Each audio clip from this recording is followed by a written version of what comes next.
ইরানে চলমান সরকার বিরোধী বিক্ষোভ সহিংসতায় অন্তত ৫,০০০ মানুষের প্রাণ গেছে, যাদের মধ্যে নিরাপত্তা বাহিনীর প্রায় ৫০০ সদস্য রয়েছে। দেশটির কর্তৃপক্ষ মৃতের এ সংখ্যা যাচাই করেছে বলে ইরানের এক কর্মকর্তার বরাতে এ খবর দিয়েছে বার্তা সংস্থা রয়টার্স। ওই কর্মকর্তা নিরীহ ইরানিদের প্রাণহানির জন্য সন্ত্রাসী ও সশস্ত্র দাঙ্গাবাজদের দায়ী করেন।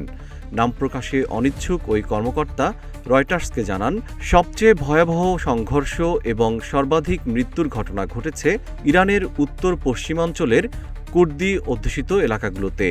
এ অঞ্চলটিতে কুর্দি বিচ্ছিন্নবাদীরা সক্রিয়। অতীতে বিভিন্ন অস্থিরতার সময়েও সেখানকার সহিংসতা ছিল সবচেয়ে তীব্র।